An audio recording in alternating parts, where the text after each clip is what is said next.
And obviously there's more to talk about. We're gonna be covering a New York Times report on the assassination of North Korean fishermen that was conducted in a military operation in 2019, which people were privy to since 2021 and refused to acknowledge or reveal, as a matter of fact.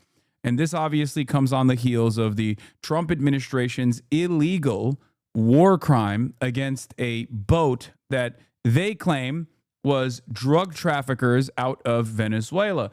The American Navy has encircled the Venezuelan territorial waters, and they're conducting military operations and celebrating the fact that they're doing extrajudicial killings of different people that are on a boat at any given time, leaving the Venezuelan water. Now, you guys know already, I covered the first story here, and the administration is very clearly utilizing the term narco-terrorism as an effort to engage in direct destabilization efforts and maybe even boots-on-the-ground military warfare in Latin American countries that it feels like are having too good of a time, I guess, whether it be Mexico or, in this case, it's certainly Venezuela.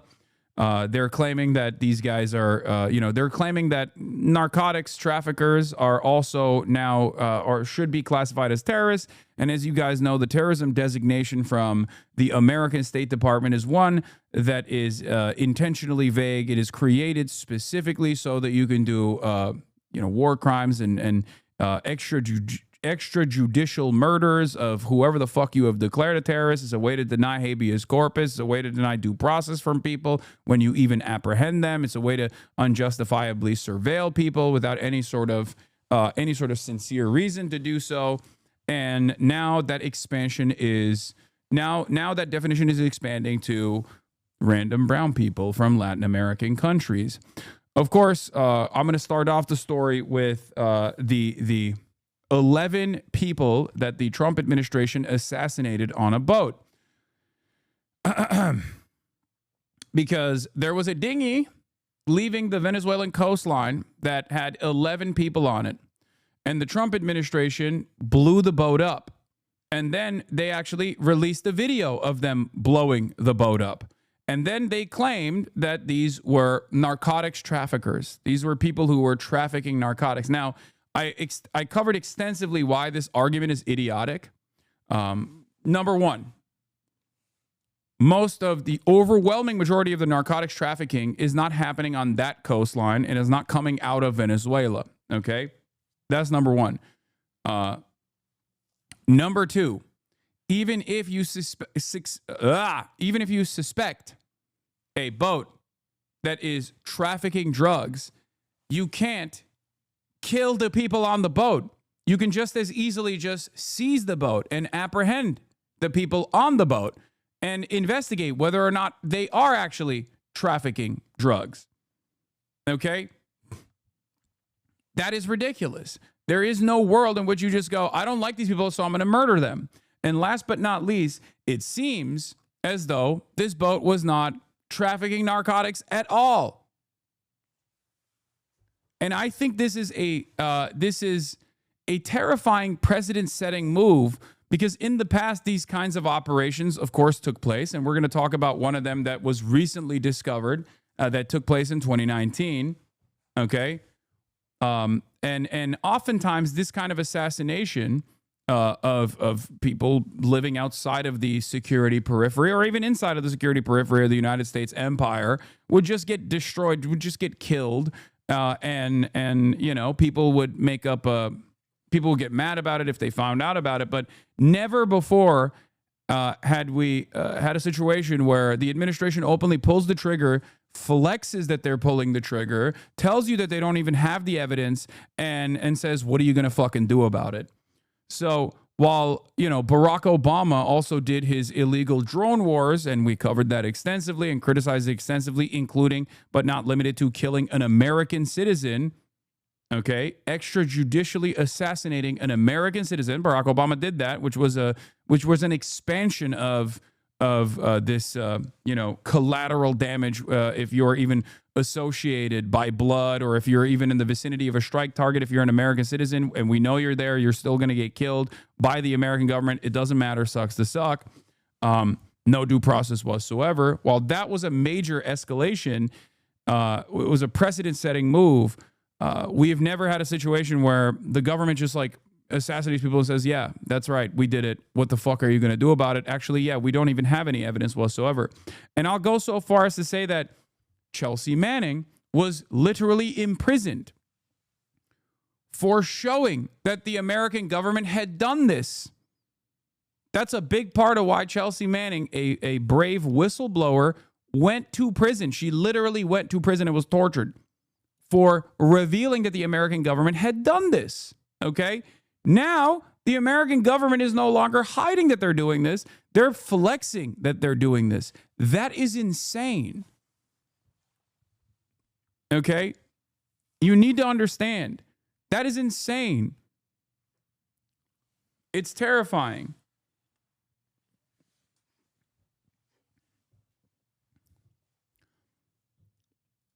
Nathan J. Robinson from Current Affairs reports, after Trump killed 11 people on a boat with zero legal justification and zero evidence offered that they were members of a cartel, Democrats have, of course, fully denounced this outrageous abuse of power. Oh, wait, no, they're being silent. So they're not seen as soft on cartels. The Democrats in Congress who were quick to condemn Trump's strikes against Iranian nuclear sites have struggled to find a unified message that won't make them look soft on drug cartels. Senator Tim Kaine in the membrane, who has pushed to ensure Congress authorizes military actions, told reporters he's still digging into the legality of the strike and didn't elaborate on his concerns. Representative Ro Khanna and Senator Bernie Sanders, who are usually quick to note overuse of presidential powers, did not respond to requests for comment.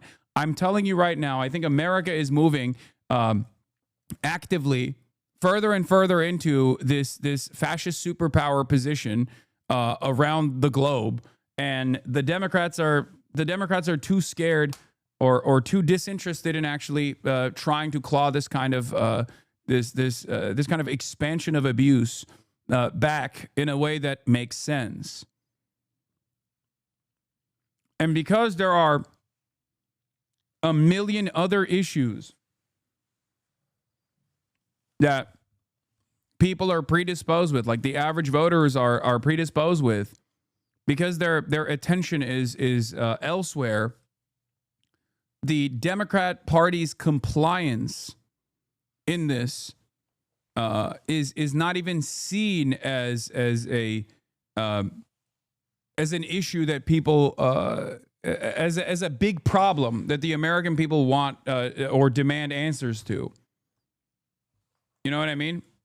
Like it's a really awful situation, because on the one hand, the Democrats themselves are not taking on any sort of like leadership role here and demanding a scale back of these gross, in broad daylight instances of terrorism that the American government is openly celebrating. Okay. And I think that the consequences of that expansion of abuse is going to be really bad. But not only are the Democrats not pushing back against this stuff, it's truly terrifying, and really, it's truly terrifying that like the people themselves are also kind of oblivious to everything that's going on. There's too much stuff happening. You got ICE raids, you got the economy that's in the shitter, you got Israel, and you know, people are just either tuning out of the process. You got the anti-vaxxer stuff, and you got people either tuning out of the process altogether, or they're just, it's impossible for them to pay attention to every single minutia, every single detail, because the administration is basically gish galloping fascist policies in broad daylight every single day. They're just like, every other day there's a new thing that they're doing, and you're like, what the fuck? You got the military occupying fucking blue cities? What the hell is that? It's awful. Trump's illegal mass murder of a boat full of people may not have been attacked, may not even have attacked the drug cartel, by the way. There's more updates on this article as well. The former official also said it was unusual to have 11 people manning a vessel that could easily be crewed by 2 or 3, especially since traffickers are always trying to maximize the amount of cargo space devoted to carrying drugs, not human beings. In the former official's opinion, it was more likely that the vessel was carrying migrants on a human smuggling run. It would be impossible to know for sure, however, given that any evidence of drug smuggling was destroyed in the attack.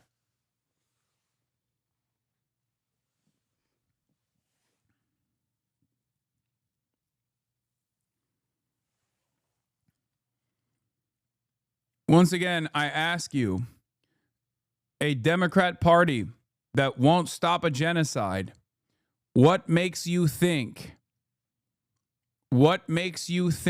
that they will stop the fascist takeover? They are not, and they are showing that they're not. And I don't know what to do about it. And even the former officials like, well, they're probably like drugs. They're not smuggling drugs. They're smuggling humans. And it's like, okay, who cares? Even if they were drug smugglers, what the fuck do you mean? We just get to kill them? Like what? What are we doing? A lot of this comes from the notion that you will never be on the other side of those crosshairs, okay? But you fail to recognize that an administration, a government that doesn't care about dignifying human beings or dignifying the sanctity of humanity, okay? Recognizing the humanity of all human beings and abide by certain standards that we have set. A government that doesn't care about those people is inevitably going to do similar things to you and your loved ones as well. Okay? Now, of course, this is moving along the understandable, logical trajectory. Okay? This is years and years in the making. Oftentimes, like I said, the permission structure is expanded by Democrats as well. Barack Obama comes to mind. And America is comfortably filling the role of the big bad. They are openly saying, we are the villains. What the fuck are you going to do about it? We're just going to keep killing our enemies. As long as we declare them to be enemies, there's nothing the world can say about it. One of the greatest examples of this is obviously the attacks directed at the International Criminal Court and the International Court of Justice for trying to prosecute the war criminals in the Israeli state or the Israeli state altogether for the crime of genocide. The United States of America, instead of taking the initiative and saying, hey, as the global world police, we ought to put an end to this, even though America could have stopped this from happening altogether before it even became an issue, they have spent all of their political capital, social capital, and human capital on trying to stop people from trying to stop Israel's genocide, whether it be the Houthis over in Yemen, punishing them for the crime of trying to implement a blockade to punish Israel economically for continuing to do a genocide of the Palestinian population, spending billions of dollars blowing up the poorest country on the planet. Or here in the Western world, we're prosecuting the people who are peacefully protesting against the genocide. Prosecuting and sanctioning the people that are a part of the international organs of justice. We are prosecuting and punishing people who are of Palestinian descent by refusing to offer them visas, by trying to sanction them for also investigating Israel's war crimes. We are the villains here, okay? I still have the utmost confidence in our fellow Americans to recognize right from wrong, okay? And I'm not going to entertain people saying, I don't believe you. No, Americans are fucking first worlders. They're violent. They're abhorrent. They're demons. I can't believe that, because if I did believe that, and if I did believe that there was just like this unchangeable evil at the heart of every American. And it wasn't simply because, not because they're selfish, but it wasn't simply because they don't understand how these kinds of systems of violence actually impact them as well. Then I wouldn't do what I'm doing right now. Okay? So just remember that.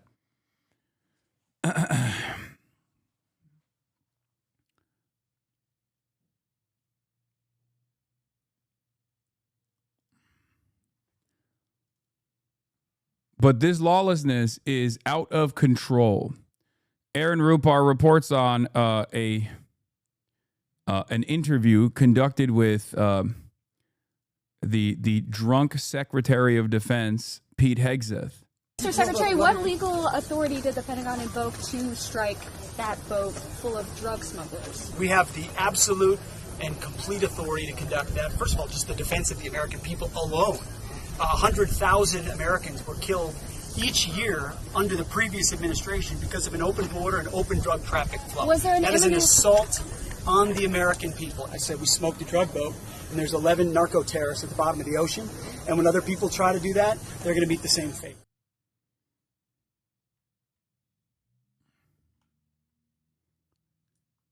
It's just insane. Like, I don't know. I mean, as someone who has been a commentator for many, many years, like this level of transparently saying like, no, we are the big bad. We are the evil people. We are the ones who knock. We are the ones who are going to keep doing this shit. And there's nothing you can do about it.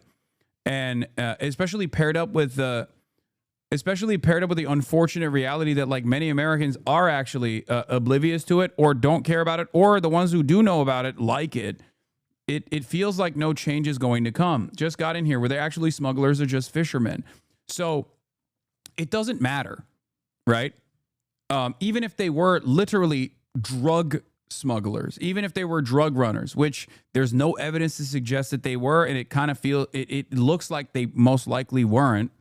But even if they were, it still doesn't matter. This is a completely illegal action. Okay? It is a completely illegal action. You cannot just decide that you can turn around and murder people just because you felt like it, just because you wanted a W. It is a gross expansion of American evil. It's a recognition of American evil, which I am truly fearful of, because if they do this once and they don't get any pushback whatsoever, they're going to continue doing it. They're going to do it with way higher frequency.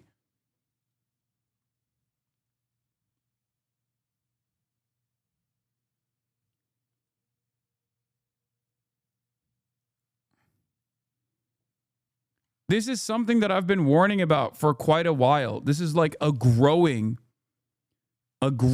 fascist, international fascist movement in a lot of these liberal democracies in the Western world.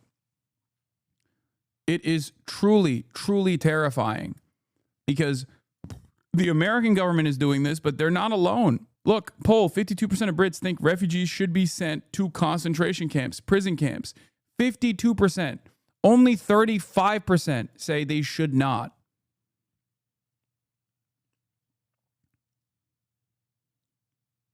That is insane. 88% of Reform Party voters think refugees should be put in concentration camps. 79% of conservatives think that 79% of conservatives think that they should be put in concentration camps.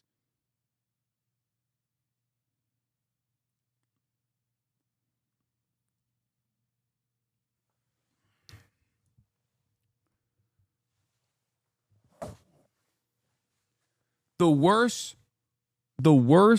people's material conditions are, the more susceptible they are to do violence to others. Okay? Where they're just like, well, all of the anger and resentment I have because the trains never run on time, because like the cost of living is completely out of control, it must be because brown people are here. It must be. Because in the absence of a clear moral conviction and a message that's coming from a real anti-fascist left flank party that says it's not the refugees, it's actually the financial elite that is destroying your lives at the behest of capital, at the behest of profits. And putting these guys in concentration camps is not going to solve these problems at all. In the absence of that kind of counter messaging coming from the Labor Party, which obviously is now completely gone, right? We are bouldering towards an international fascist movement. I've been ringing the alarm bells about this for a decade now, and it is here. What is driving this embrace of fascism across liberal democracies? I know you just mentioned material conditions not improving, but curious if there's more to it. No, it's as simple and as complex as that. Okay? But that's it. I mean, this already happened. This already happened with Nazi Germany as well. This literally happened. It happened not that long ago. There are still people alive that were there when it was happening.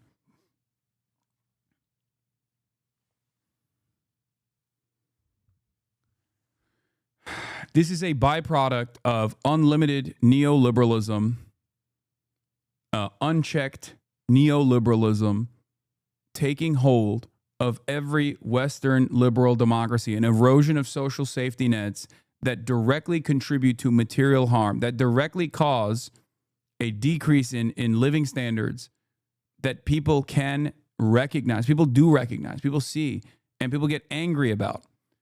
And in the absence of any sort of push in the positive direction coming from an anti-fascist party, a left flank party, that is also completely invested and is invested in the existing hierarchies, invested in serving the masters of capital, you have the only game in town being the Reform Party and like hyper conservatives saying, well, yeah, of course you're angry. Why are you angry? Because Muslims are here. Refugees are here. And they're here to do rapes. They're here to do stabbings.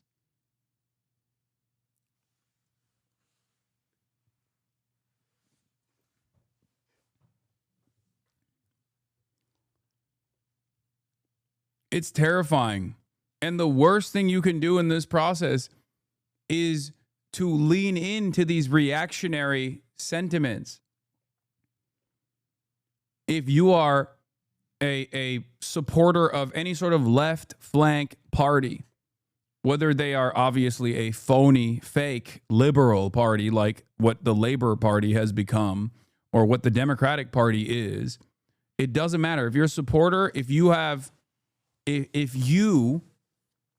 consider yourself to be a progressive, you consider yourself to be a liberal, consider yourself to be a leftist, if you're an anti-fascist broadly, okay, you have to ensure that your representatives understand that this is a clear-cut demand that you're making. Like, this is not just about improving first worlders' material conditions, okay? This is about ensuring that this coalition of Western liberal democracies do not go full tilt into a fascist, accelerationist, death and destruction-backed agenda and start blowing shit up with no repercussions whatsoever. Because as I have said, empires don't die quietly, okay? It doesn't happen overnight, and it certainly doesn't happen quietly. They don't just like fizzle out. There is a lot of death and destruction that comes in the process. And if you want to avoid that hardship, if you want to avoid that death and destruction, if you want to avoid that cruelty, you have to do your very best to try and put an end to it. And it's a win-win situation anyway, because while you're trying to put an end to it, you're also advocating for good things. You're advocating for healthcare. You're advocating to improve people's material standing. That is my demand. And I cannot comprehend how people don't recognize this. There's another story that I want to talk about with respect to a gross assassination campaign that the Trump administration conducted. Okay. This was the secret mission to spy on North Korea's leader. Okay, the New York Times reports that in 2019, a group of Navy SEALs crept out of the ocean onto the shore of North Korea for a dangerous and secret mission that has never been publicly disclosed until now. Okay?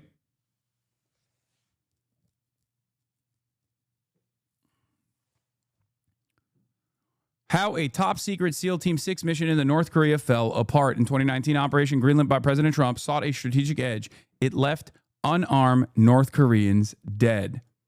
Here's the video from the New York Times. We've been reporting about the military and special operations for more than a decade.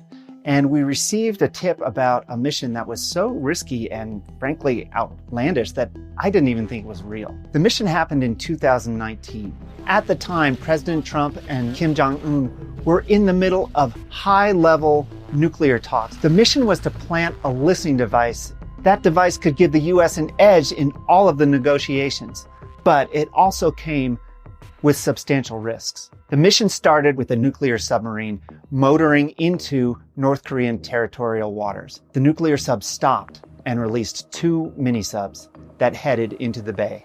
In those mini-subs is a team of Navy SEALs. The Navy SEALs thought they'd be coming into a deserted shore, but there was a surprise. Nearby was a small boat with a North Korean crew. The unseen North Korean boat came close to their mini-subs, and the crew on board started talking loudly and shining flashlights right down into the water where the subs were.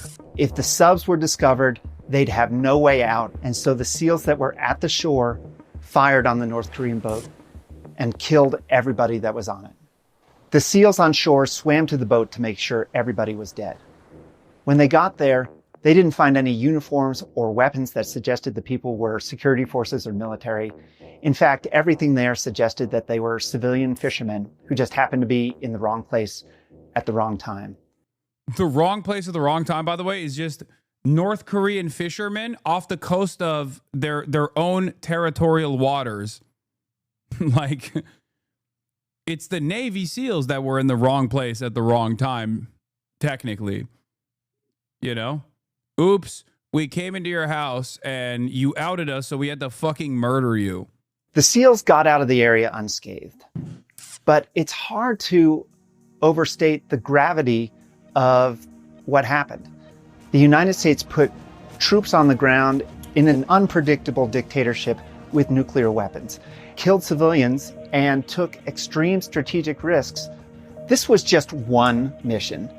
But people within the special operations world say it's part of a broader problem that has plagued special operations for decades. There's never any real outside scrutiny that lets the public and the nation as a whole look at what went wrong.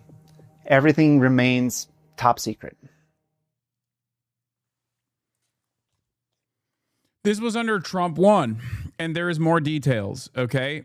In 2019, the Trump administration directly violated international law, not only secretly sending military forces to North Korea, but murdering a group of innocent, unarmed Korean fishermen. This, of course, is, under different circumstances, a massive scandal.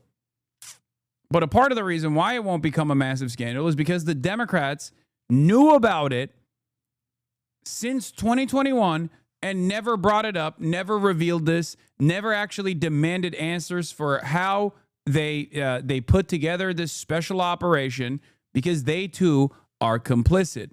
Okay? You know the details now as far as like what the SEAL Team 6 did. Okay?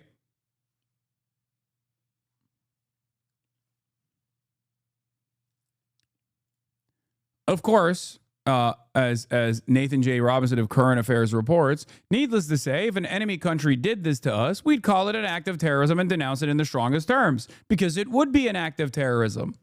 We'd call the country barbaric, inhuman, but the U.S. claims the right to kill whoever the U.S. wants, whenever the U.S. wants, without anyone being allowed to criticize it. Of course, the Trump administration found that the rules of engagement allowed it to kill unarmed fishermen, and they never told Congress, despite having a legal obligation to do so. Will Trump be held accountable for this flagrant violation of international law? Of course not.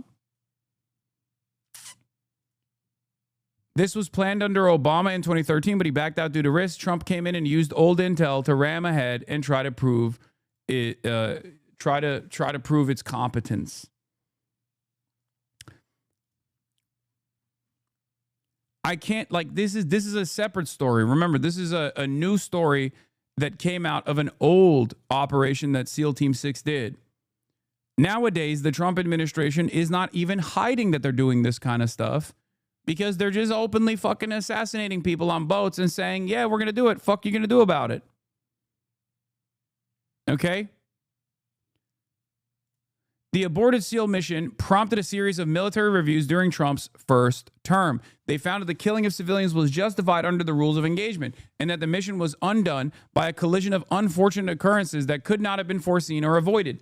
The findings were classified. The Trump administration never told leaders of key committees in Congress that oversee the military and intelligence activities about the operation of the findings. Government officials said, in doing so, the Trump administration may have violated a federal law, said Matthew Waxman, a law professor at Columbia University who served in national security positions under the former President George W. Bush. Many of the people involved in the mission were later promoted. Genk Lippenstein reports that members of Congress knew about this since 2021, but never told the public. Chuck Schumer, Nancy Pelosi, Adam Schiff, Mark Warner, Kevin McCarthy, Mitch McConnell, Devin Nunes, and of course, Marco Rubio, who is now the Secretary of State.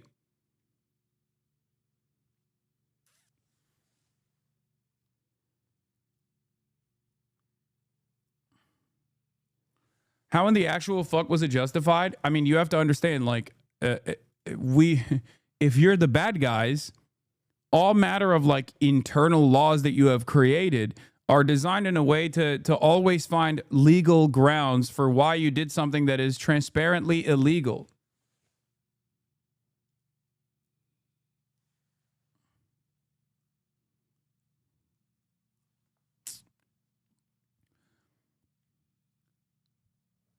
This story about a failed 2016 SEAL Team 6 operation from Joshua Hunt at GQ Magazine.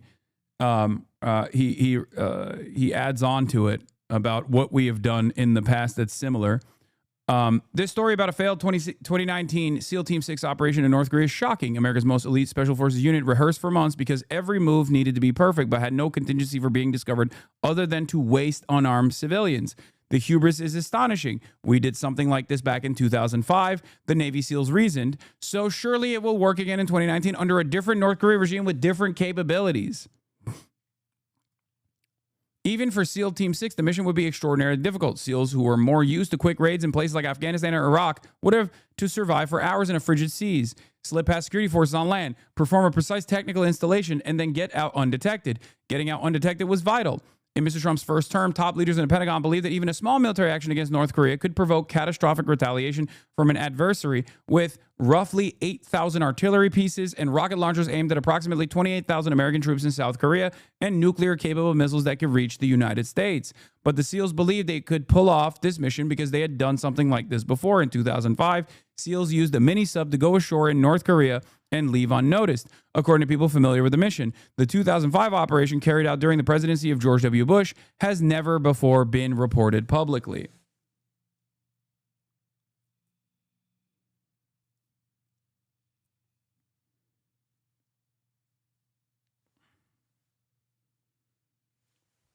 I need you to understand, there is a reason why we don't entertain implementing Article 5 or bringing Ukraine into NATO.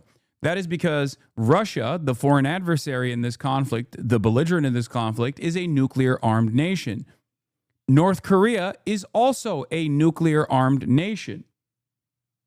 Agitating nuclear-armed nations by conducting unimaginably risky operations like this with very little upside and massively consequential downsides like nuclear holocaust, mutually assured destruction, and a potential nuclear holocaust is insane. So not only is this morally repugnant, America behaving like gangsters, like criminals that are not accountable to anything and anyone, and can do whatever kind of cruelty to random innocent civilians all around the world so that they can get like somewhat of an advantage in the negotiations process, rather than try to deal with foreign adversaries as like sovereign nation states. We try to do this kind of trickery. We end up making these incredibly costly and incredibly dangerous mistakes.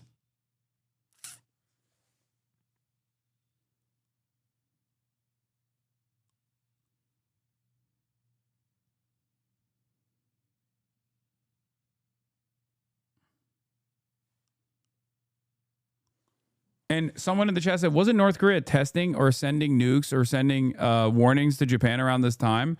Once again, remember, this helps you perhaps understand why, from their perspective, they're doing stuff like this, because Japan is seen as, understandably, for foreign adversaries, is seen as an American island, an American-occupied island with American weapons, trained on not only North Korea, but also on China as well, another American adversary, a nuclear-armed nation.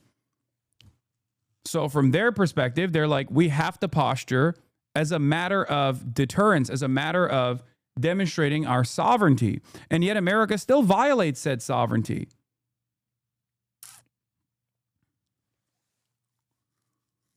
So the argument here is twofold. On the one hand, obviously, this is morally repugnant and completely unacceptable. It's a war crime by international standards. But of course, when America conducts war crimes, no one can say anything because the United States of America is the hegemonic superpower. But it's also incredibly dangerous for American citizens as well. You're just like, you're gambling with the lives of potentially millions of Americans by doing these things.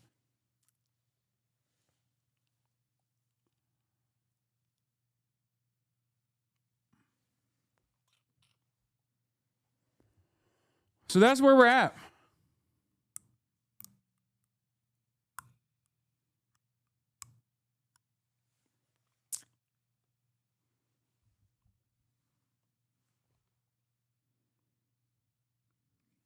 And since then, the situation has obviously worsened.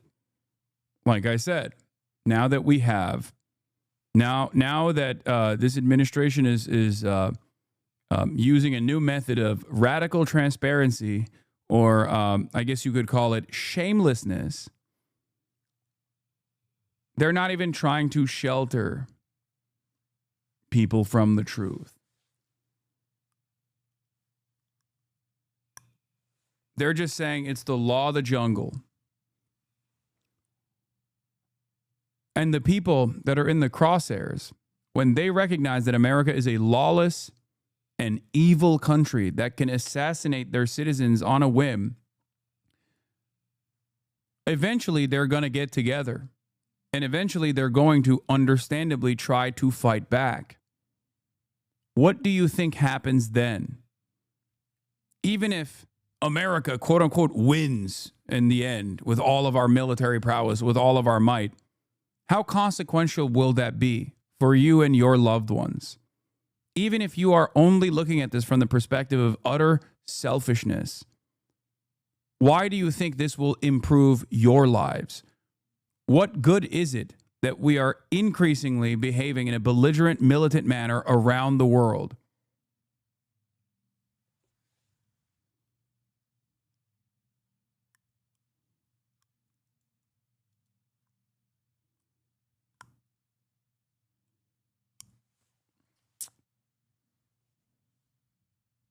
Now let's get back to domestic affairs.